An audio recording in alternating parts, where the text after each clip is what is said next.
continue what I want to talk about today, and it's a continuation of the strata material.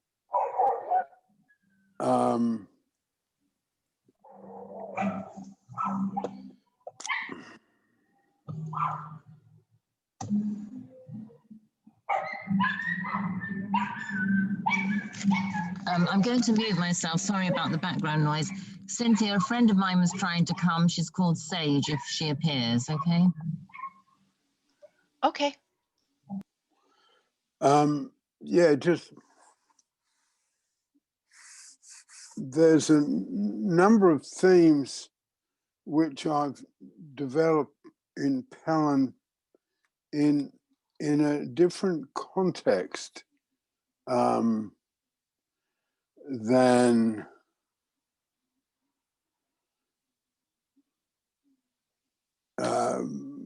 a usual context. It's a philosophical context. There's a group in London called the South London Philosophy Circle, and they're made up of philosophers, of which I'm not, academic philosophers. And I'm not one of them, but I'm part of that group and they're very welcoming.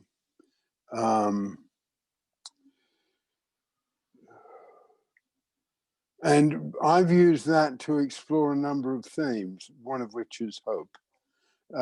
I've used that to explore different themes like pride, hope,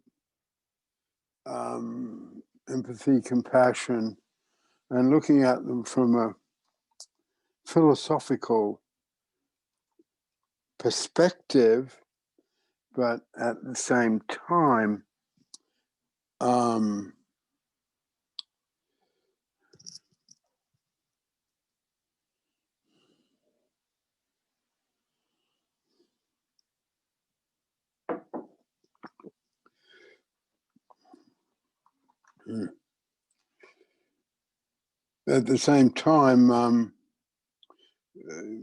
bring in the Pellin tools.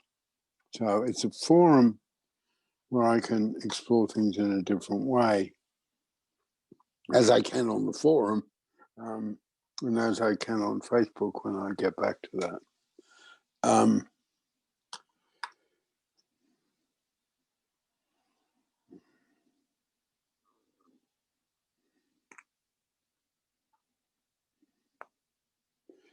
And we look at, I want to bring the starter in a moment, and just to sort of have the quick revision of it, because we've been spending a lot of time on this.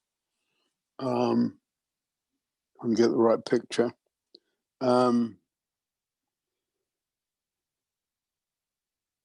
Yeah, social strata is politics, a world we're born into, values and prejudices.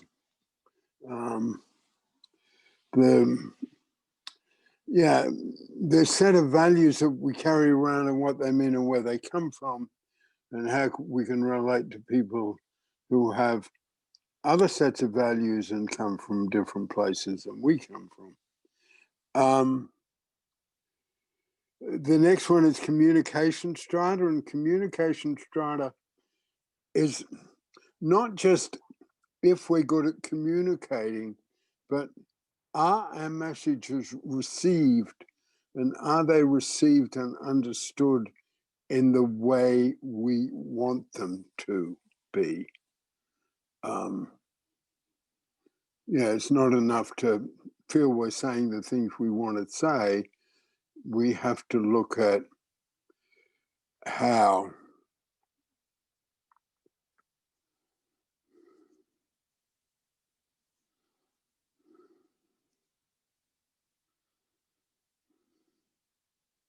our messages get across, how they're received, if someone else will take them in. And within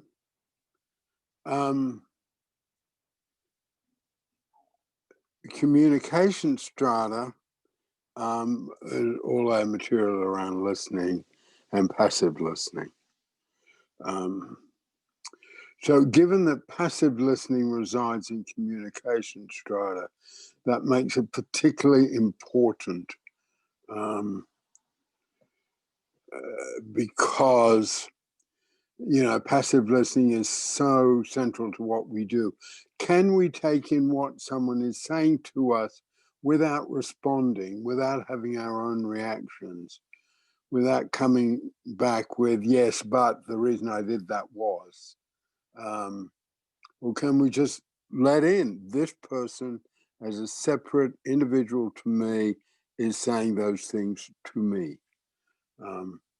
So communication strata sort of increases in importance because of passive listening. The next one's emotional strata, which is the stuff of therapy. And the strata material, just by its existence, means that therapy is not everything, because emotional strata is one of 7. Emotional strata is memory links in the pendulum. You know, what we do with emotional social history, our emotional history, I want to say that there. The middle one is evaluation strata, and that's decisions. Do we make good ones? Do we reach out to other people when something is really important, or when there's a possibility of a lot of hurt around? 2 things. When there's more hurt, more responsibility, we need to use more advisors, and we need a variety of advisors. An advisor is not the same as support. You know, an advisor can't just be someone who is telling us what we want to hear. It needs to be someone who's telling us that which we do not want to hear.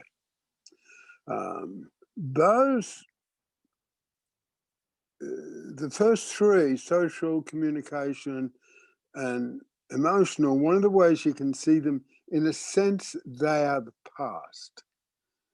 In a sense, you can say the evaluation strata, which is making decisions about what we're going to do today, is the present. This is broad brush teaching. The next one across, accomplishment strata, and accomplishment strata is, can we reach the goals we have set for ourselves in evaluation strata? Have we set the goals that we want in? Can we reach the goals we have set for ourselves? We set the goals in evaluation strata. The reaching of them is accomplishment strata, and accomplishment strata's all about the feelings of accomplishment and the pendulum. I'm sorry, feelings of accomplishment and the triangle. The next one across is perseverance strata, which, what do we like when things are rough? Can we handle disappointment, failure, rejection, or do we give up? You know, do we pick ourselves up when we're down, or do we stay down? That's perseverance strata. Awareness strata is our relations to the world around us. And again, I think there's something unusual in this material, because that is of awareness strata, which is religion and a relation to a higher power, a worldview. We are saying that it's just one amongst 7. It is not a peak. And there are mysteries in awareness strata, and we need to be aware of them. But awareness strata is belief and faith, and what belief and faith can give us. Okay, that's just my hopefully brief revision of strata, because I want you to have it clearly.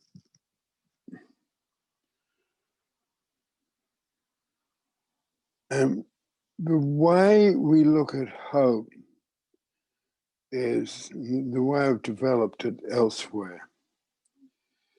I guess I wanted to put strata out again today just because I want to do the revision of it, because I want to get the precision of it.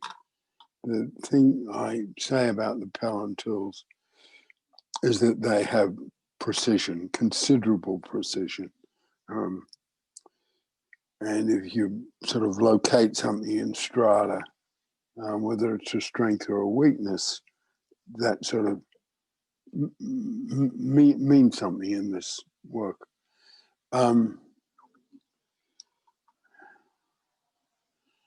The way we look at strata is slightly different. So I'm bringing back material we've looked at before, because, and then we'll be using strata as a background to that. Hope is, the great Chicago, actually, writer and interviewer Studs Terkel, wrote, one of his books was called Hope Dies Last.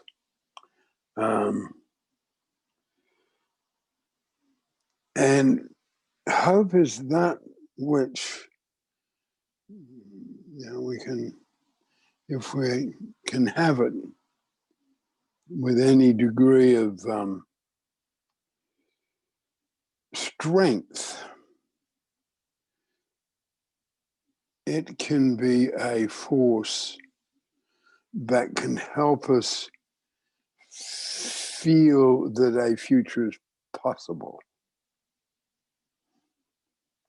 And the way we look at hope is very particular, because we're saying we've got our particular take on it, which is that the sources of hope are in true rest, purpose, and contribution from heart. Now, hope's, a big deal and much written about, thought about. So we're saying, we're not saying we've got the definitive answer on hope. We're saying we've got a little bit in there. We've got our particular part of the truth on hope. And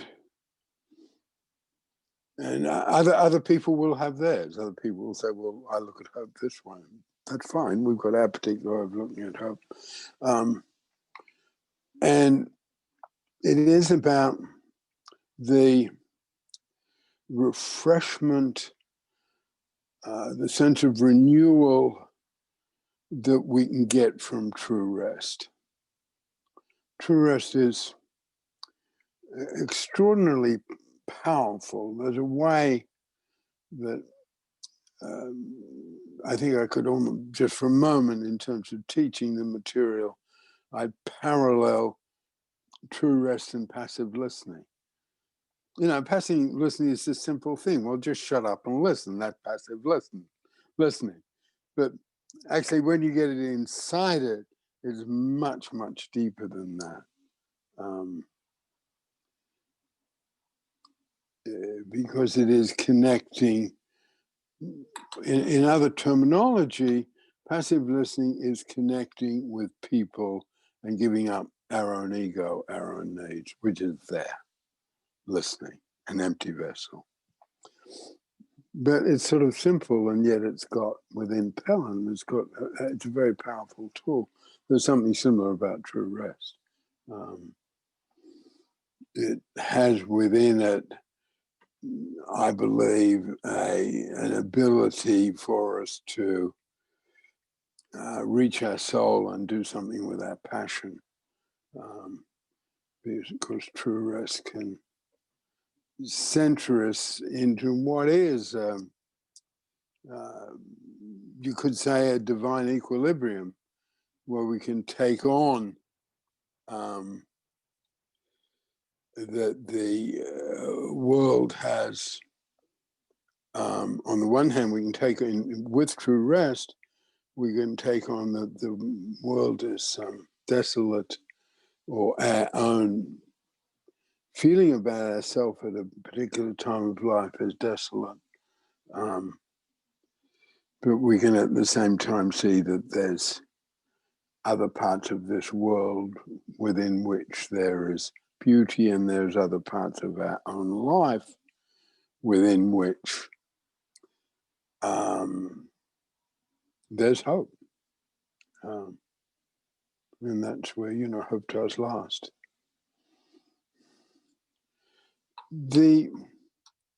That's one of the sources of hope in our work.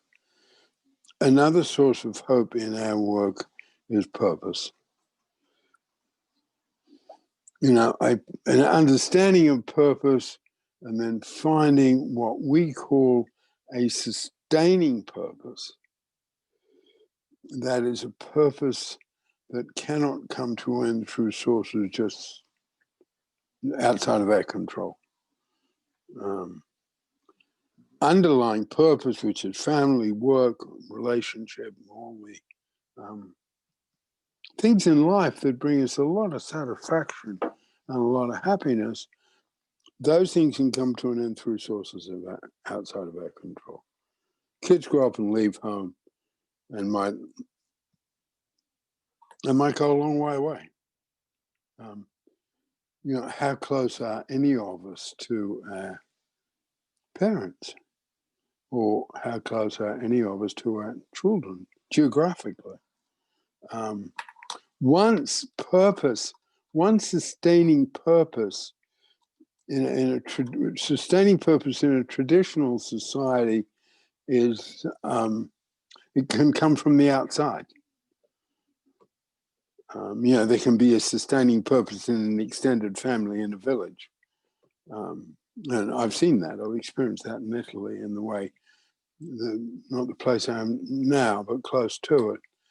It was called Montecorce. And the way people there would talk about, and it's just a hill village in southern Italy. The way people would use the word, the way people would use the word of where they lived, indicated that it had something of what we call sustaining purpose. But half of Montecorce was living in Paterson, New Jersey. That was the emigration. So one of the reasons we have our material around purpose is that we can't depend on outside forces to provide sustaining purpose for many of us in this modern world, so we have to find it for ourselves. But sustaining purpose can give us hope because we feel our life has meaning. Both true rest and sustaining purpose are particular sort of searches. There is almost a purpose in the search itself. And they're complex searches. They're almost like, finding a relationship. Have some of the similar mysteries, questions of chemistry. Why did that person fall in love and end up with that person? But they do. So the search for both true rest and purpose in Pellin is an individual search. What's going to work for me? What's going to work for that person? What's going to work for that client? And it's not I think we can say almost ever, the point of view, well, this purpose works for me, therefore should work for everybody. And you do get a lot, you do get a certain, it's almost a low social strata. You know, the whole world would be a better place if, you know, everyone meditated or everyone was into classical music or everyone did yoga. People can get quite opinionated when they get into a true rest that works for them. They want to extend it to everyone else, and the world ain't like that. You know, different things will work for different people. And true rest is time is small things, small domestic things. You know, a bath with candles, washing the floor, organizing the books. They can be true rest, but true rest also has larger elements to it that do relate to awareness strata, okay? There's a real sort of link there. So there's a link between the calm of the pendulum and true rest, which are almost the same things, but not quite. There's a certain place where true rest is deeper, stays around longer. Yeah, just different. And then we go on to the one in our work where we say, which is a source of hope. So purpose is a source of hope because we feel our life has meaning and it's worthwhile keeping going. Because in purpose, our life really has meaning. We have that feeling. True rest, our life is deeply worthwhile because we are centered on and can handle contradictions even in ourselves. The third source of hope, as we present it, is contribution from hurt.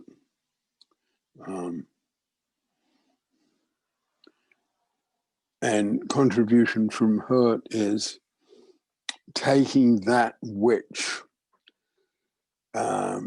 we have been hurt or within which we have been hurtful and composting it, recycling it, using it to create something positive.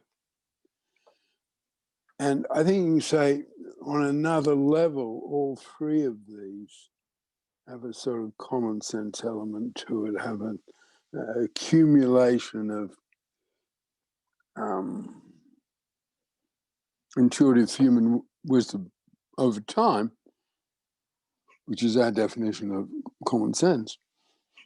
You see the hope factor. I mean, the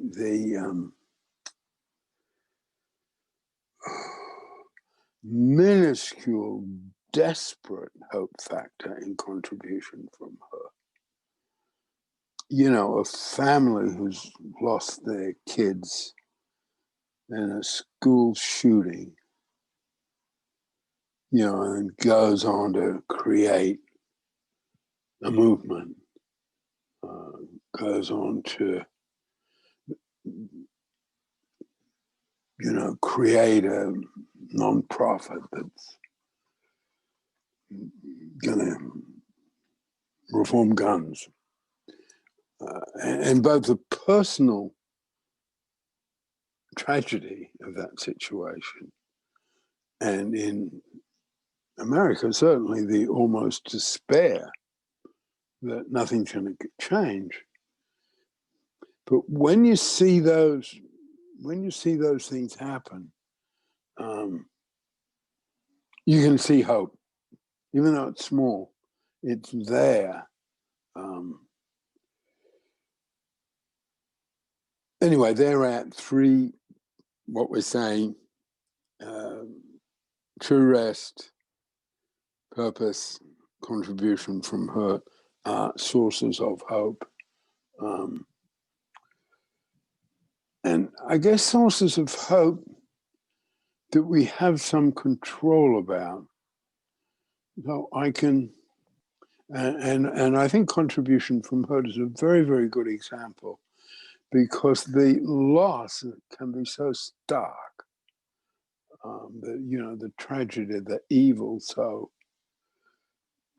clear, so visible, that when someone, through what I call the accumulated intuitive wisdom that humankind achieves over time, when someone says, okay, I'm going to do something about this, I'm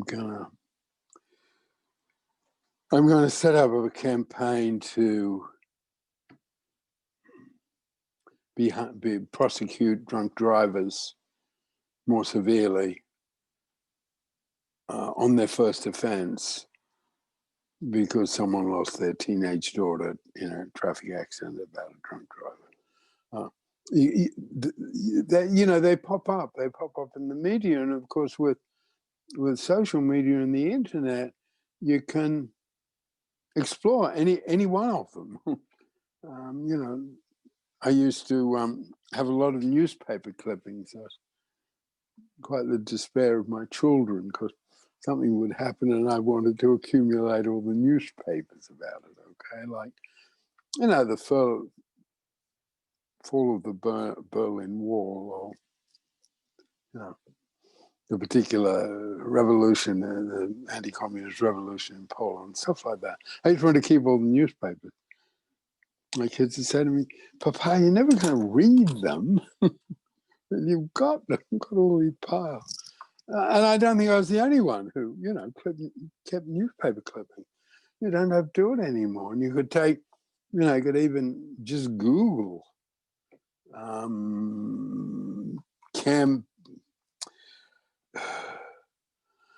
anti-gun. I hardly even want to say it because I want to find a way to say it very, very quietly, very gently, with respect. But you could Google parents who've lost their children to gun violence, organizations set up by, and you'd have all this information, which is sort of my generation, it's quite staggering. I know I know it's ordinary for generations younger than mine, but it's quite staggering to be able to do that. And then you would have links, and you could come up with absolutely, and if you did that, you would see this. I think it's a certain sort of stark, necessary clarity. One of the reasons they make good politicians, because the pain is so great, and then I'm going to sort of own the pain. Viktor Frankl's phrase was, he's the person who wrote Man's Search for Meaning and survived the Holocaust. And he's the other person. Frankl, by the way, is the other person. And his book is Man's Search for Meaning, Viktor Frankl. He's the other person who developed a therapy that is around purpose. It's sort of Frankl and Dave Pellin, who are the people who did that.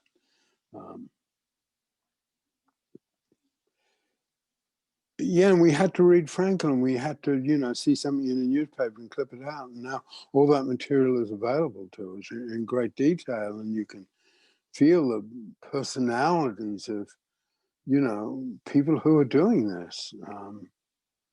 And it's the expression, isn't it? Say their name. So we're going to know who they are. We're going to know why we're doing it. So there's something very clear about contribution from hurt, and also very simple, and at the same time, because the pain is, I'm using extreme examples in teaching here because there can be contribution from hurt from, someone like me being good at helping people with couples therapy, and and I always say, if I'm working with a couple, or if I'm working with someone, in the main, well, certainly if I'm working with a couple, I always say routinely, my job is to give you guys the best shot, keeping it together. And if you want to do some therapy about how you're going to split it up, I'm not the person for you. That's where I've got to sort of handle what part of my hurt around my divorces I can use and what part I can't use.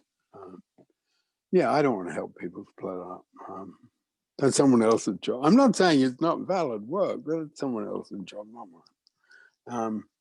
It's not, just to put in context, it's not the same as working with an individual client, but even with an individual client, is there a shot here? Is there a chance for this working? Let's look at that first. Peter, when it's a good point, I'd like to ask a question. Yeah, sure. Yeah. Well, I'm very interested by the three things you say create hope. And I wanted to, it's just curiosity about a stage of my life that's no longer there. When I went between extreme highs and extreme lows without any time in the middle, or even when I did have time in the middle in recent years, because the example I'm thinking of is summer 2019, I think, I noticed over many years that a spark of hope would take me from the deep low straight into a deep high, in the past, into a compulsive high. And likewise, the high would trigger down to a low with a disappointment. And so I was curious about the hope that you and Nino supplied me in a conversation in June 2019, when I was that was my last kind of long depression. And part of it was I'd been struggling since John died, which was then 4 years, to create a tidy, clean household. Clear household. Clean, it's not even on my list unless I can afford a cleaner, but tidy was on my list. And I'd probably been down for 6 to 8 months in my usual pattern. And we were sitting in a pub garden, and you said to me, oh, it makes me want to cry. This is how important it was to me. You said to me, I recently hired somebody to move some boxes that were too heavy for me. And as you said that, I don't know if hope was the feeling I felt, but by the end of that conversation, by the end of thinking, oh my goodness, I could hire a declutterer. I was like a few days, when I was really young, it would be instantaneous. But with that hope, that it doesn't all have to be me and I'm just a failure, that spark of hope took me within a few days, probably not into a hide, but into being able to use the things you're talking about, the purpose and the and contribution and things.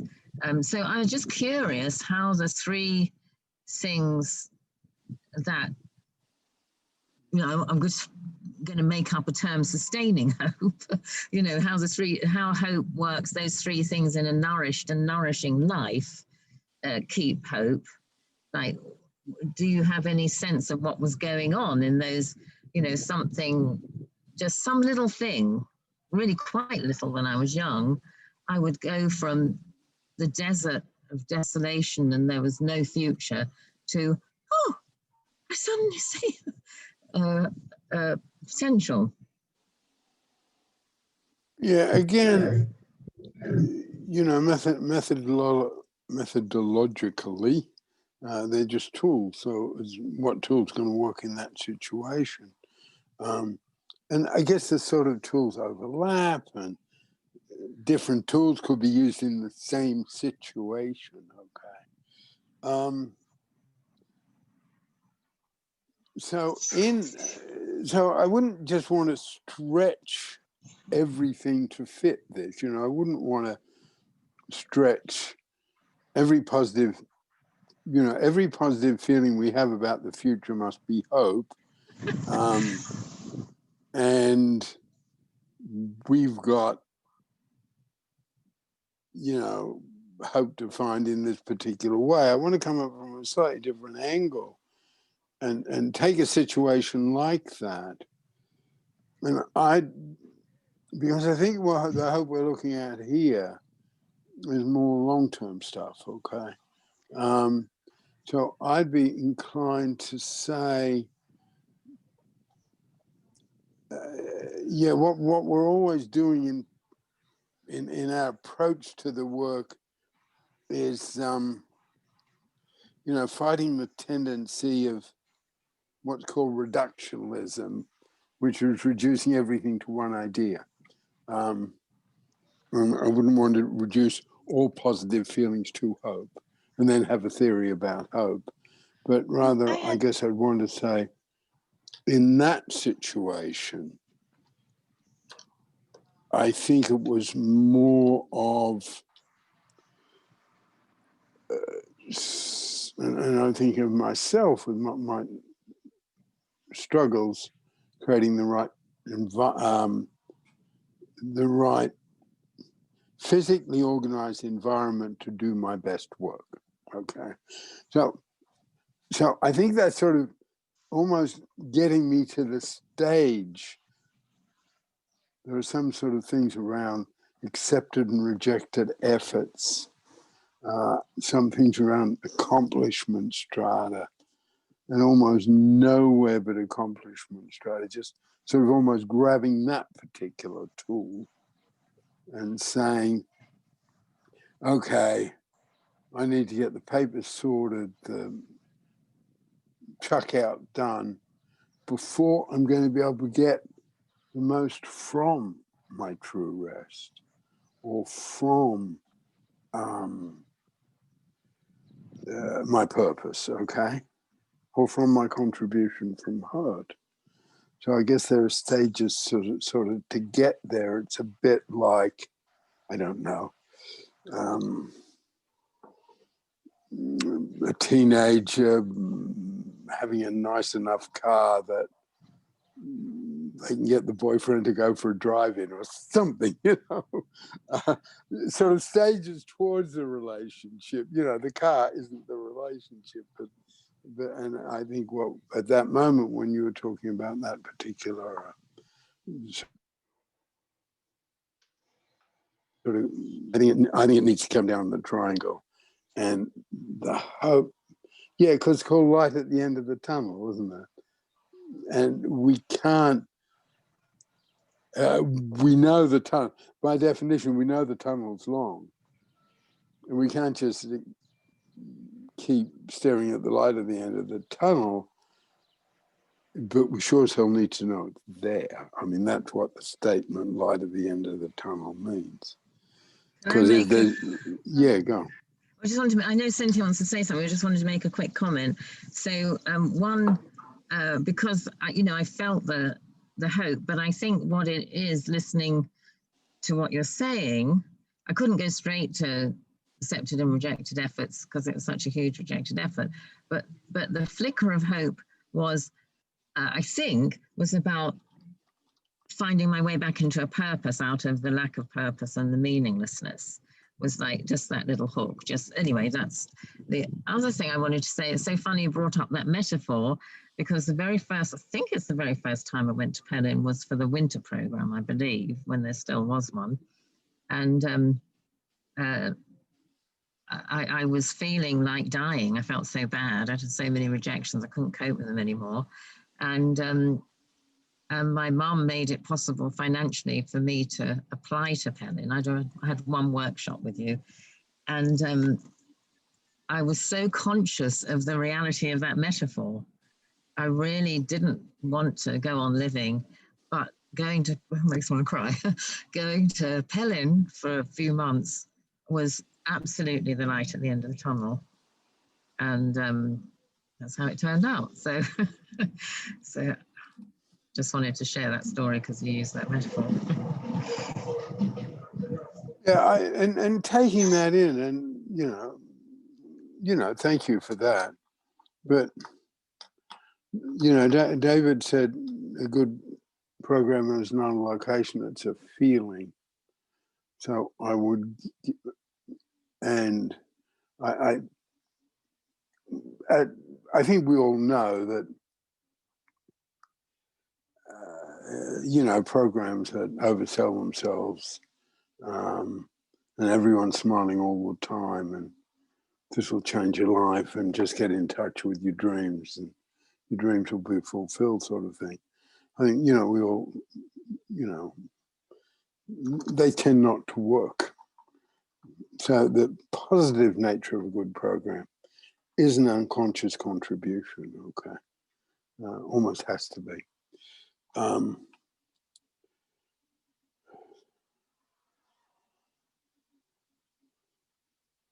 That might be a theme that I'd like to do on Wednesday, okay? Because hope is of that nature. There's some things, hope, love, happiness, if you try and grab them too hard, someone tries to be a guru about sort of selling them, they tend not to work. They've got to it's got to be an unconscious contribution, not a conscious one. And I think that's very, very, very, very true of hope. It's got to be sort of osmosis, it sort of comes out of someone, and we pick it up from them.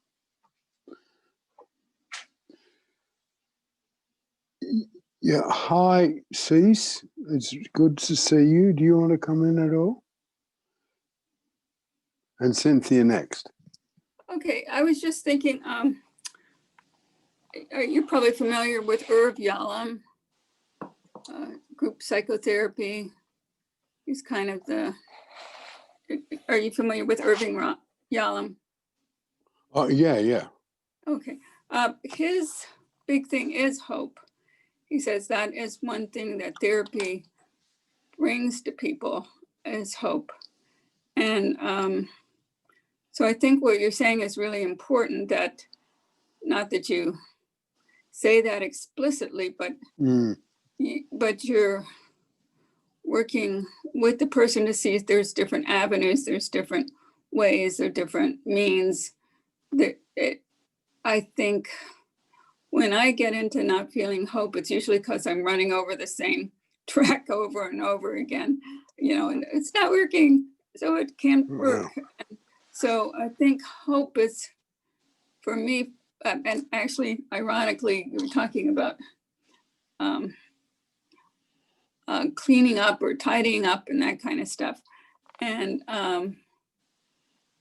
that is so discouraging to people. It's discouraging to me. It's so discouraging to people. I've seen so many people in counseling that this just weighs them down, especially in our society. And but finding that there's another way besides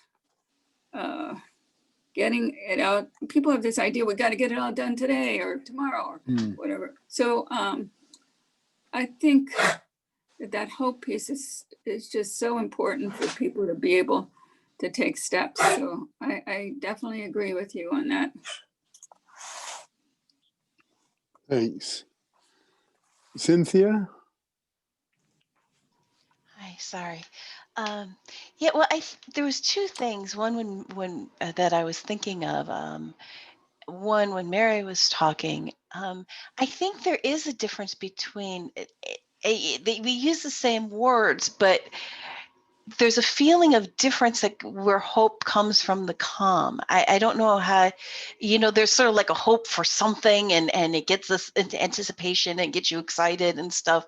But there's also just this calm hope.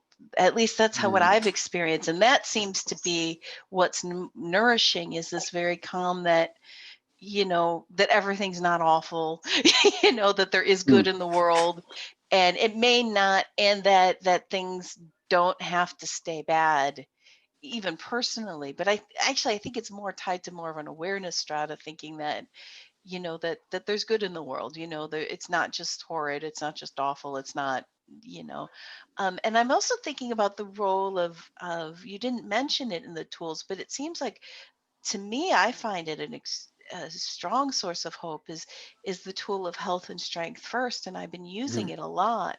In fact, even with this whole thing with the election debacle, and worried about whether democracy was going to survive and we'd come together, but I found hope. It's like, well, every elector, there were no faithless electors. When they're discussing everybody, it's almost like a sense of doubling down on what we know, and that, to me, regardless of whether the political divisions, there's a certain agreements that have been made in the United States which have been challenged, and that's very scary. But the fact that there's so many, including Republicans, judges and stuff, who said, no, we're going to follow these rules that have been agreed on for 200 years. We're not gonna allow this, and that kind of thing. And even like on a personal level, I get into these lows, and I've been in a low, like, oh, everything's awful, blah blah blah, I can't do anything, but then I think, no, wait a minute, is that true? Think about it. I have done this and I have done that. And I think that that's, and yeah, I think that that's it. That, I mean, there is a hope that is a high, but it's different. I don't know I don't know how to say how it's different, but it's different. So that's, I guess. Yeah, well, and again, because I think, as we're getting more into this, I think there are a few themes, and I'll try and pull them together on Wednesday. But there's something about the unconscious contribution, and there's something about the overlap of the tools, okay? Because, okay, you can say this, what I'm saying here, true rest, purpose, contribution from hurt. And then, okay, what about strength and health first? So I think that there's something I've just got to find a way to say there is an overlap with the tools, okay? And that's just part of the work. So, we come at something from a few different angles. It's like, I guess it's like, not rigidly making the, not rigidly following the recipe all the time. You can only cook this meal if you follow the recipe, but, when we're cooking really well, oh yeah, I know that recipe, but a bit of this, bit of that, bit of that. Or maybe change it all together. I'm not going to roast it, I'm going to turn it into a casserole. So I think I think we need to find a way to look at the overlap of the tools, because I think then we can have we can have almost a playful lightness with the tools. Okay, I understand that, but I want to bring in strength and health first. And when you were saying that, and the example you were using, I think you could put together, and again, I could do it easily. How lucky I am to, have Google. Mary's mum, when she and I worked together in the last years of her life, she used to say, let's look at Google, good old Google, okay?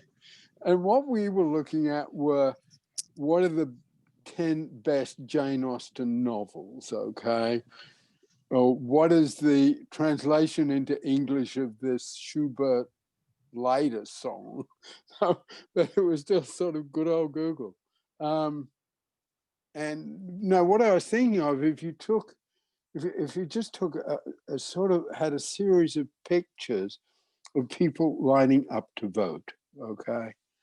And I don't know if people here remember, but when there was the first, after Mandela was let out of prison, and there was the first elections in South Africa, there were endless photographs of, and they looked like rivers, you know, people lining up to vote. And I think you could just say you had 20 of them, okay, and you just, you know, a sort of photo thing, all these people, these long queues of people lining up to vote. And it's just hope, isn't it? I mean, it's just there. That's the feeling of it.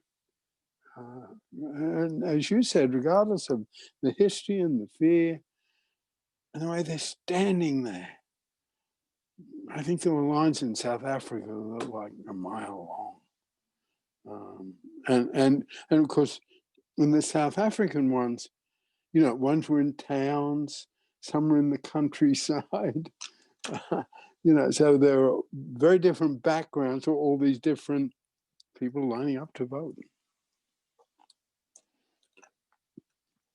Joe, do you want to come in? Oh, not there for a minute. Jo had to leave early. She's Oh, put it in the okay. chat. Oh, okay.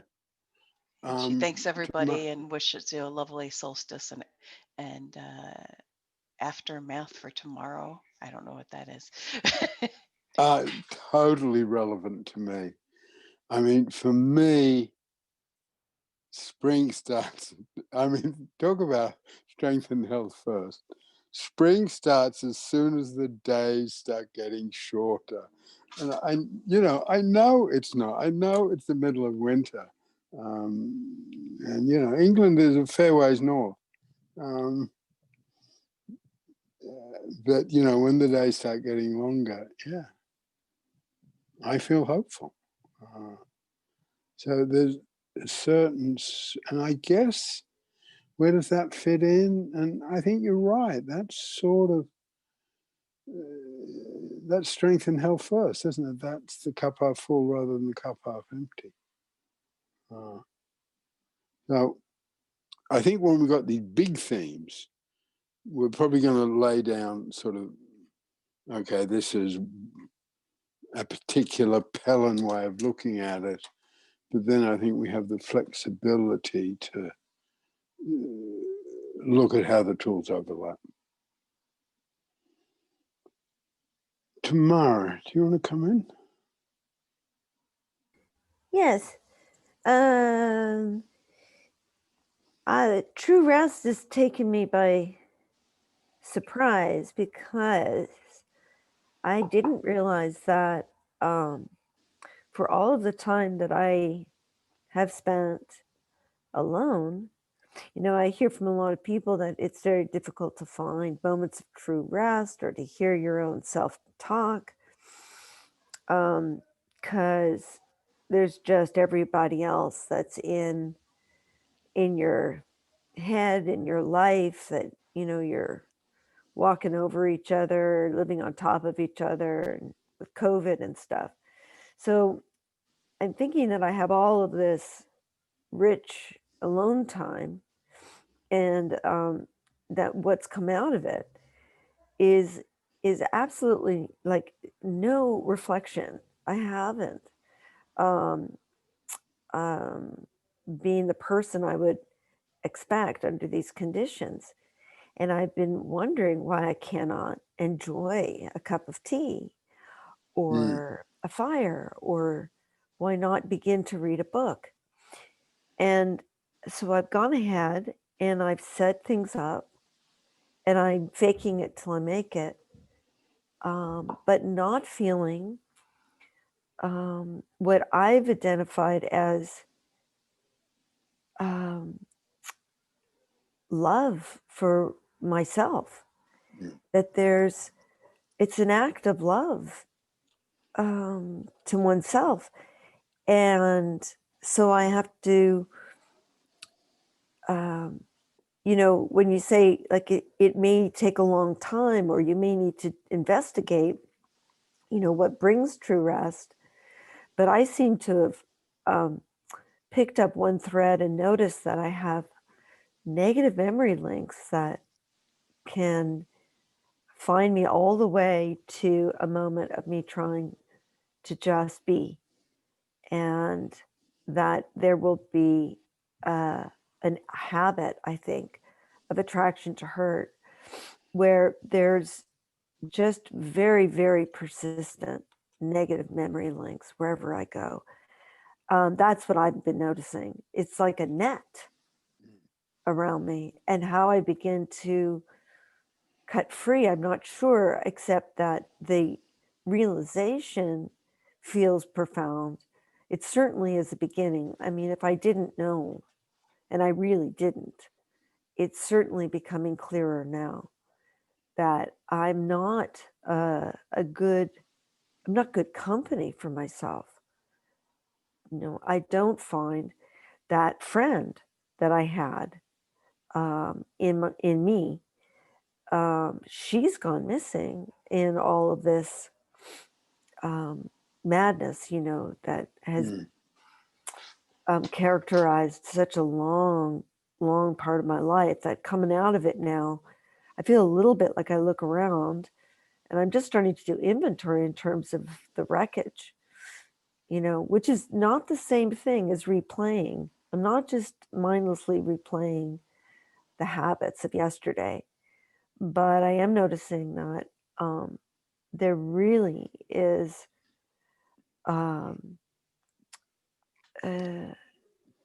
not even a toehold yet for me to begin, that I have really so much more beginner's work to do than I imagined. But the true rest feels really important to me. And that's been where I keep going back and wanting to even read up more on it again, share this idea with others, and just wonder, if some of us aren't just plopped in kind of a hostile environment in our minds because there hasn't been any tending to, where I live in my head. So when you say something about hygiene, but what was it? Something about good health practice, health and strength, or health and strength first. Health and strength first, right? So I'd be curious to hear more about that. Yeah. Yeah, let me teach about that, because it's just been my tile. I'm sorry. I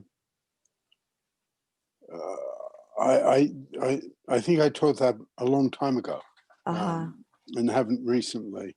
And I'm not sure how well presented in the manual. It might come a bit later, because a lot of the manual's a bit dated.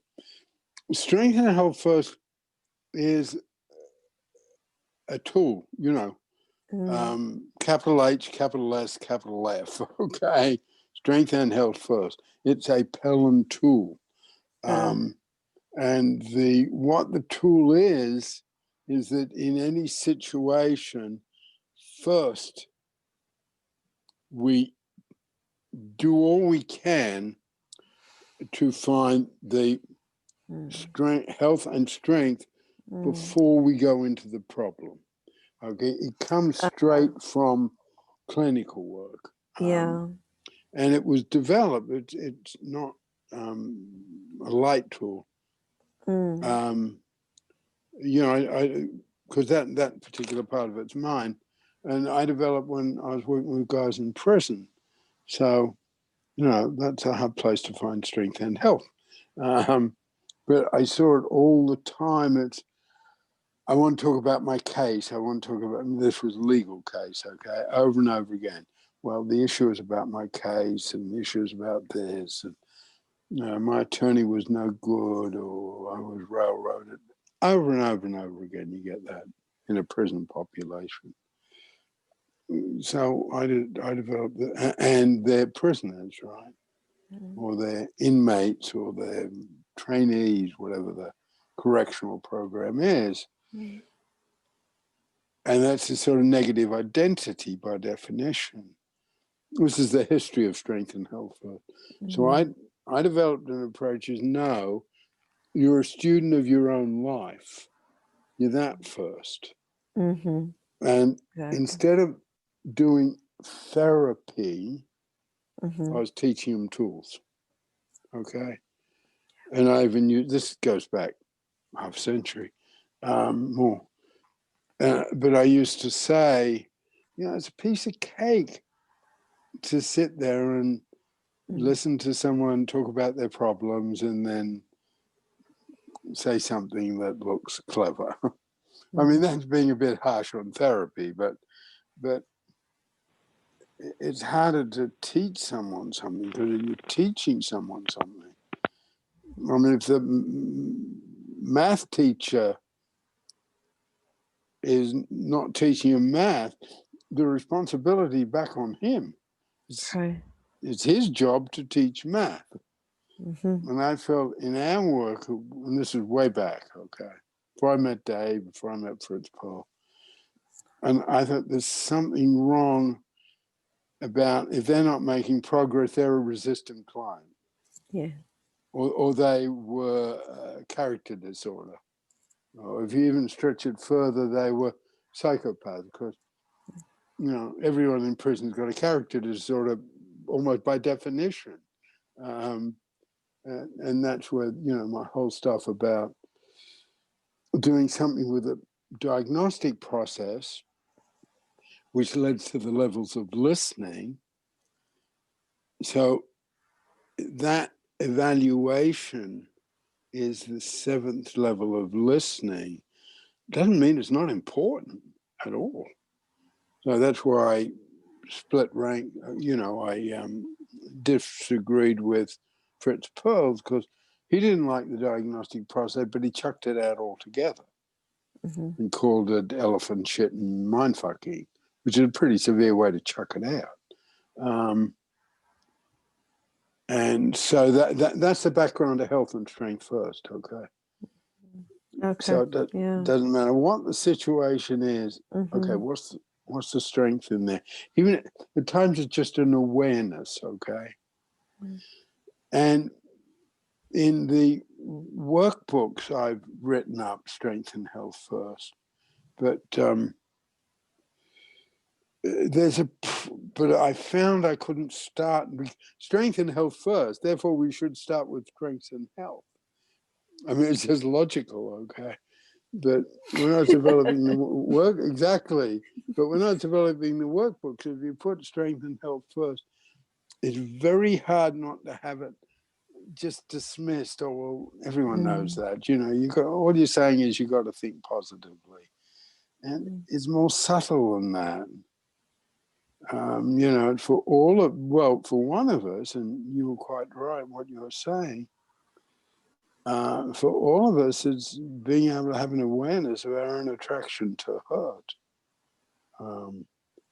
Because whether it's teenagers or people my age, everyone wants to talk about problems, And in our profession, that's your point of entry. You got a problem.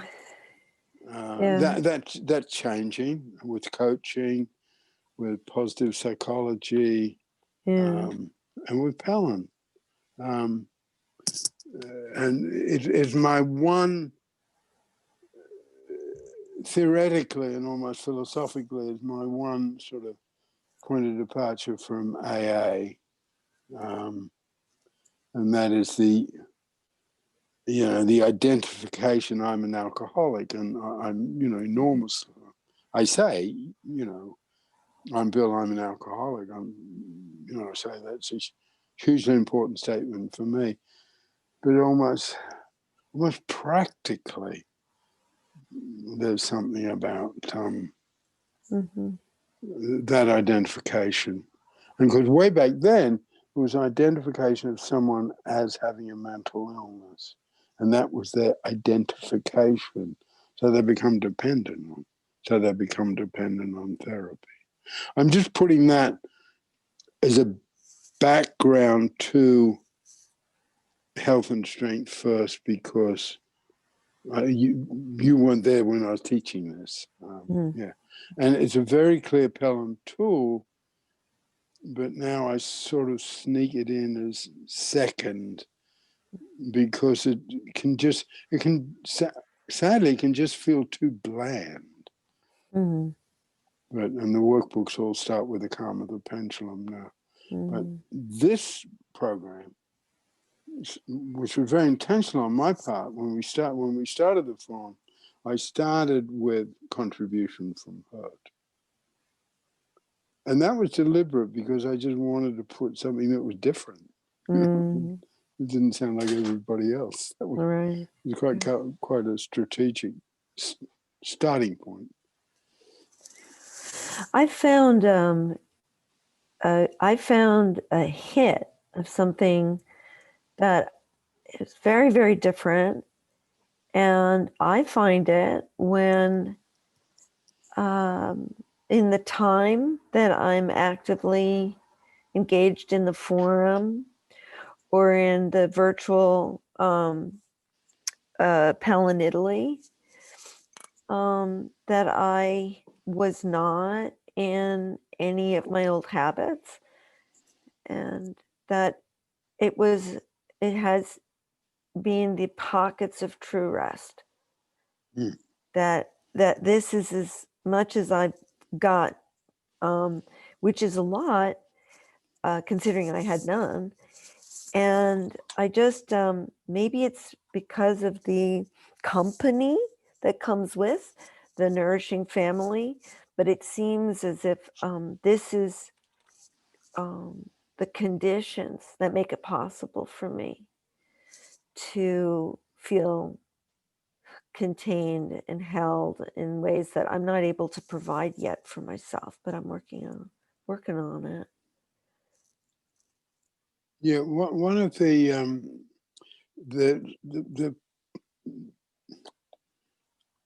David had a concept called refuge, okay, which is sort of like the nourishing family in a way, but that's in the manual in a chapter called Love, Sex, and Affection, because it's in there in terms of,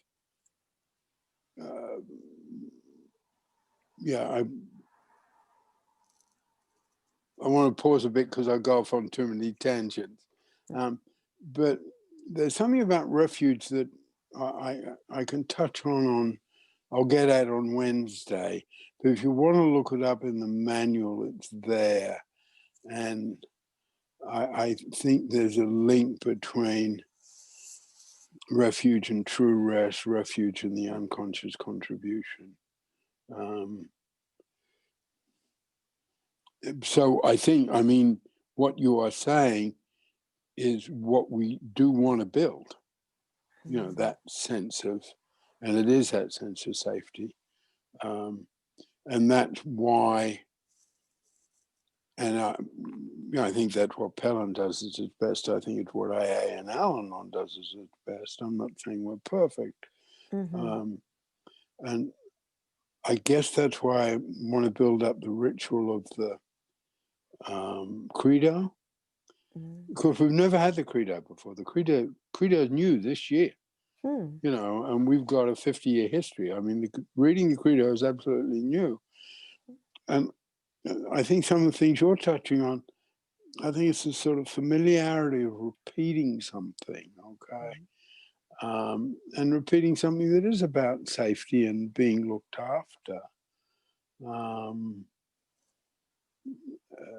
That creates that, I think creates that. And just to share with you, tomorrow, some of, and Cease knows this. Some of the background of Pellin was me sort of seeing, I want to try and be not too severe in my language, but how the internal politics in the helping profession can be very nasty. And I wanted to face that head on and say, I want to create something that doesn't have that. What I call office politics, but the internal it's communication strata, it's social strata, valuation strata. I mean, my field of work does enormous damage to itself because they haven't set up systems where people in a genuine, honest way look after each other. I mean, cops are better at looking after each other than psychotherapists are. Anyway, that's I need to be careful. I go very high on that one. Cease. I've been lucky enough to be in a different mode where we have therapists that meet for supervision.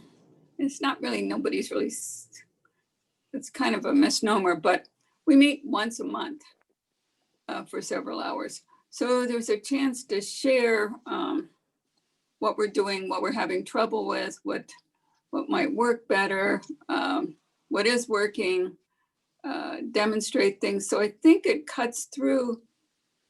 If anybody has a criticism, they would bring it up at that time and we'd deal with it. If somebody, in fact, the other day when I was in, somebody was questioning something that I was doing. And it was a fair question. So, as I realized I had to explain it in a different way. And so it's very supportive and works together. So I think that's back to that key of not being alone that we were talking about, either in your own problems or in your group problems. If you're in your own, I think it's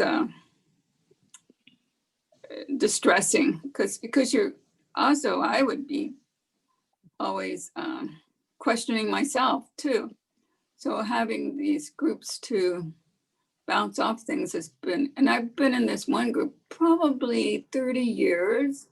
So it's really helpful to me to have that ability. And I think it cuts back on it.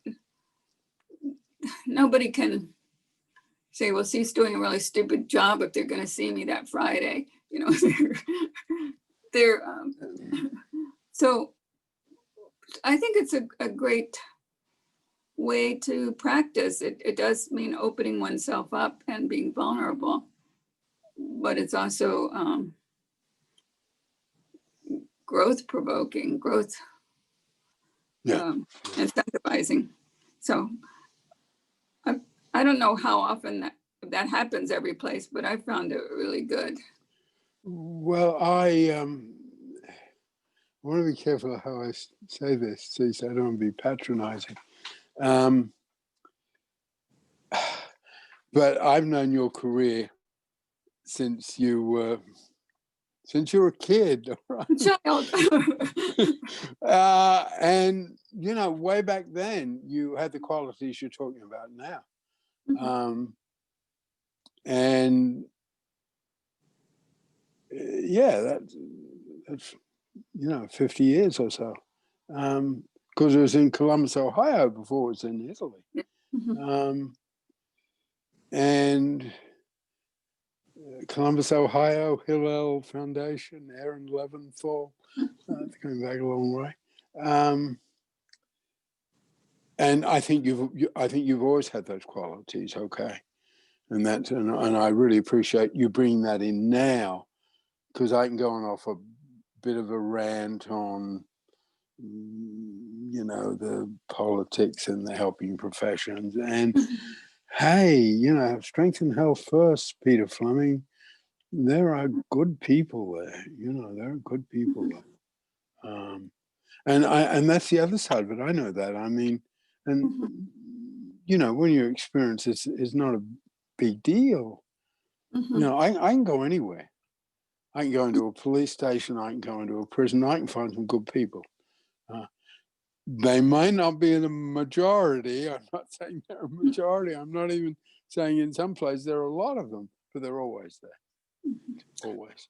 That's too bad, because I think that's a mistake in the profession, to cut other styles down or other ways of doing things. And I think sometimes people are promoting their newer approaches, and Yep.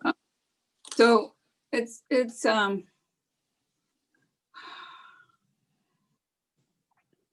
well, that's why I think there's safety in numbers. If I'm doing something and I have support for it, then I have that security to know that I have other people who've used this and found it, and you know, and keeping records of what the success rate is really important too. So so having that as a backup is really important. Even if nobody challenges me, just for me to know that is important. Yeah. I think you've got something there too. I think the statement, you know, safety in numbers is really true. I think it, you know, it's the opening up process that field of work needs. And I think some of my criticisms, I've got to be a bit careful. They're a bit dated. Okay, I've got to be careful about that one. Do you want to come in, Nikki?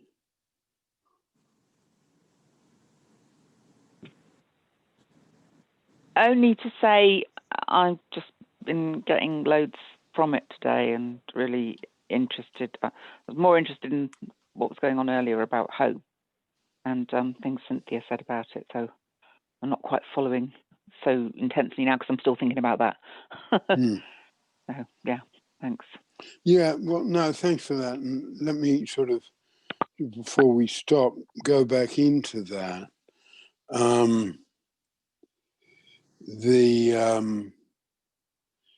The German film, I'm sorry, that's a slip. The Italian film, La Vita Bella, which means a beautiful life. And the Jewish family with a young boy goes into a prison camp. It's a fairy story. And a stark story. And the wife and the father are separated, and the father talks the boy into that it's a game, and they've just got to win the game. Okay.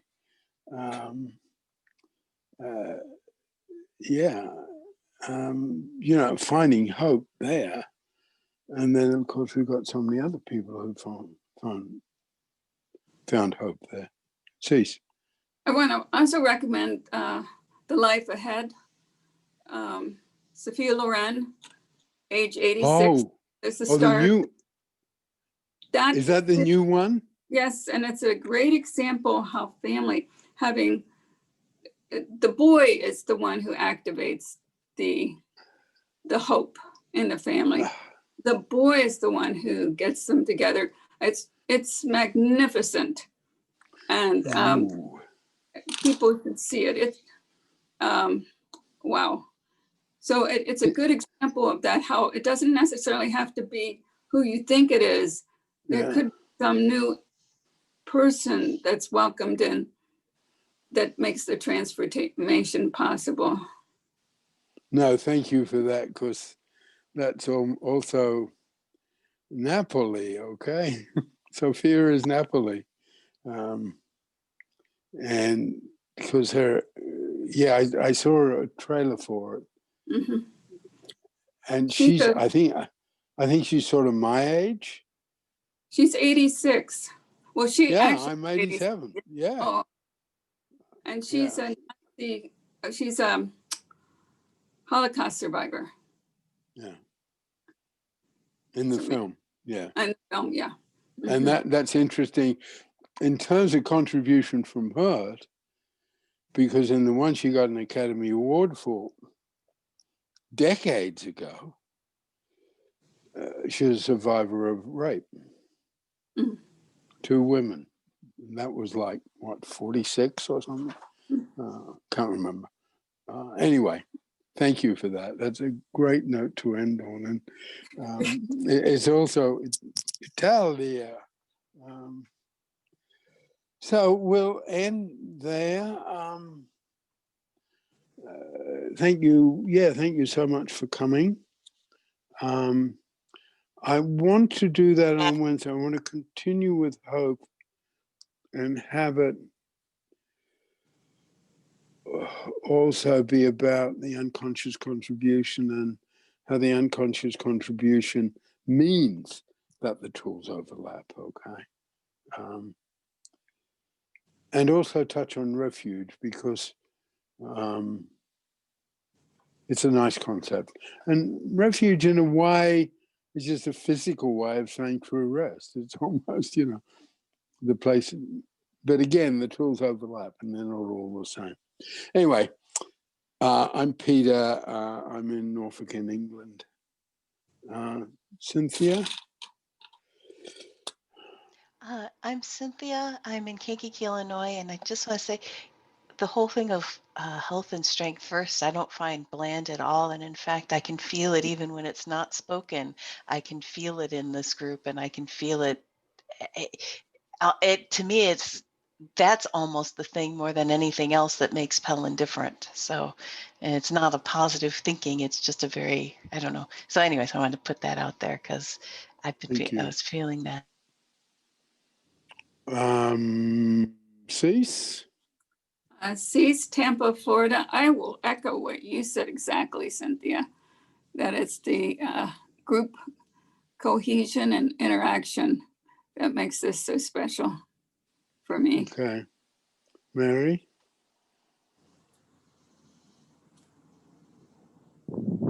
Yeah, hi, I'm Mary in my car out in Rosarito Beach.